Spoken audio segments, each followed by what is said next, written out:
Who's actually going to get the most out of the YAMAHA Alto Saxophone YAS62 YAS? Who should walk away? And does the price make sense for a regular student or gig-going player?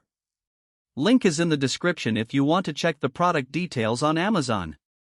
Those are the three questions that keep most sax buyers up at night, and it's why I spent a few evenings scrolling through forums, watching a handful of tutorial videos, and reading through the handful of reviews that actually exist before I hit record.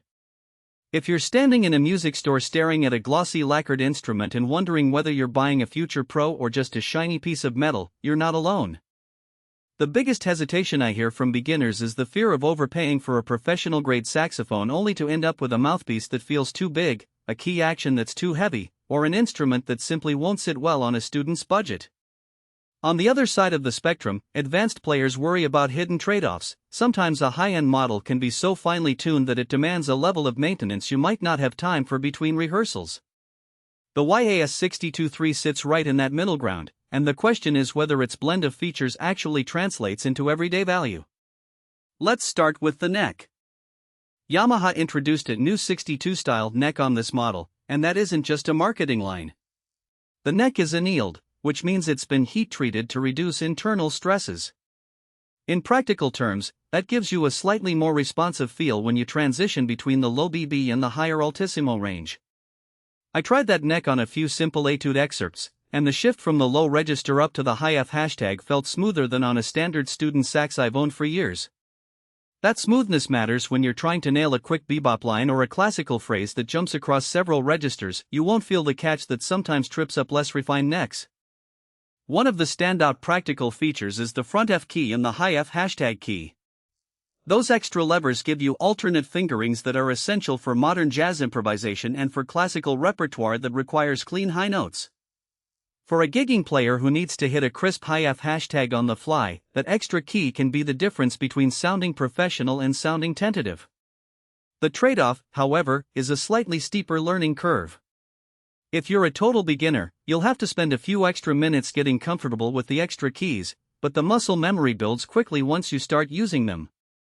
The octave mechanism on the YAS62 YAS is the rocker-type style, which many intermediate players prefer because it provides a lighter thumb lift. In a real-world rehearsal setting, I found that the octave jump felt more natural when playing fast passages. The thumb didn't have to fight against a stiff lever. That can be a lifesaver when you're playing in a marching band or a fast-tempo jazz combo where every millisecond counts. The downside is that the rocker mechanism can be a bit more sensitive to wear over time, so you'll want to keep an eye on the octave key's alignment after a few hundred hours of playing. Now, let's talk about the case and mouthpiece that come in the box. The Deluxe case isn't just a padded container, it includes a built-in humidifier compartment and a reinforced interior that protects the lacquer finish from nicks. For anyone who travels to gigs or simply carries their sax to school daily, that extra protection can save you from costly repairs.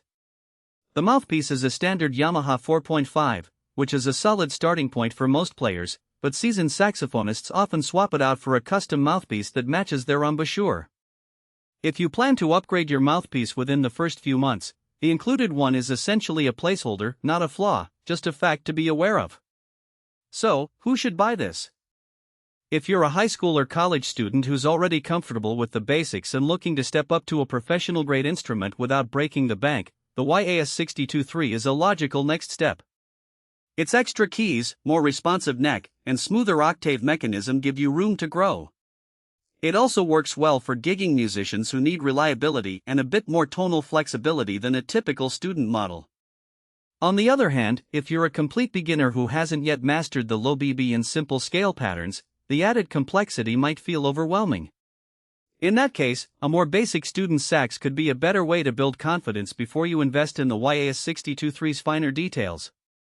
From a value perspective, the price point sits a few $100s above entry-level saxes but well below the full-blown custom pro instruments that can run into the thousands. Considering you get a deluxe case, a decent mouthpiece, and a neck that actually feels more responsive, the cost seems justified for someone who plans to play regularly for the next few years. If you're a casual hobbyist who only practices once a